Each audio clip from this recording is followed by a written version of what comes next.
One of the most highly anticipated and loved Guild Wars 2 annual events is back. The Halloween Shadow of the Mad King event is back and running through November 7th. Hi, I'm Sky from Dubsnatch, and here is our quick guide to the Shadow of the Mad King event in 2023.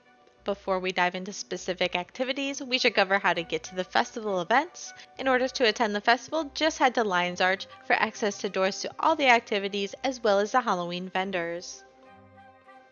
The first event we'll talk about is the Mad King's Labyrinth, the most popular farming event in the entire Shadow of the Mad King festival. It's a very popular way to farm trick-or-treat bags and is one of the most profitable festival activities in Guild Wars 2.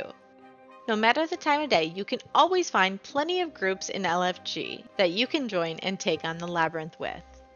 Some groups farm only minions, some farm only certain doors, and some fight everything. Join the group that sounds most fun to you. Smaller green doors spawn events with mobs of enemies, while the large purple doors spawn challenging bosses.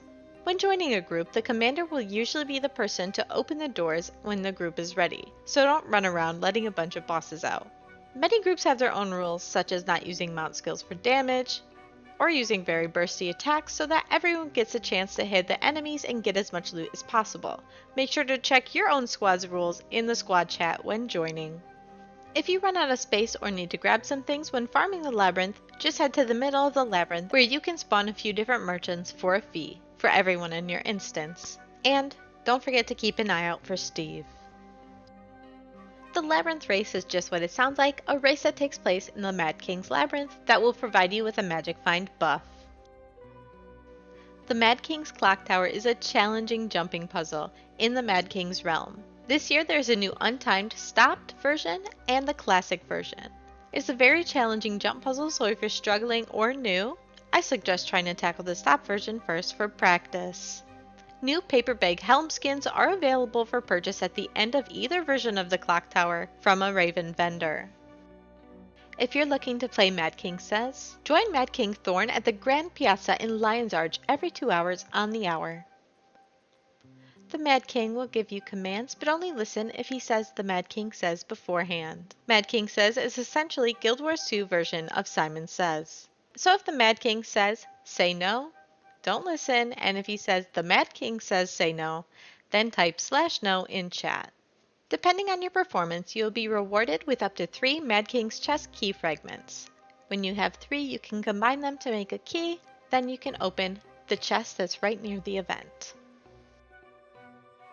Ascent to Madness is a group dungeon event where you and your group go fight the Mad King himself. Follow him through the dungeon, fight, and be ready for the occasional Mad King Says round in order to keep progressing through this dungeon.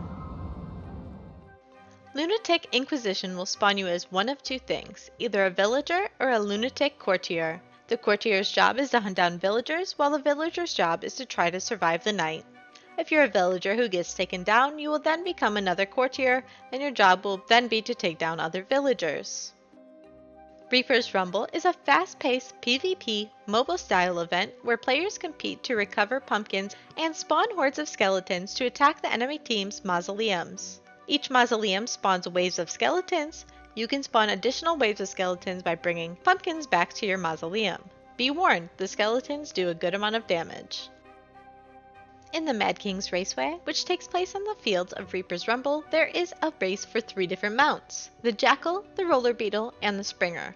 If you don't own these mounts, don't worry, they're available for rental nearby. In addition to all the activities and fun new rewards we've already discussed, there are a few more additions to this year's festival. The Grim Machine weapon set is available through the annual Halloween Rituals achievement or the weekly Halloween Festivities achievement. 3 new weapons were added as possible items from trick-or-treat bags or can be purchased from the Sparkling Stone in Lion's Arch.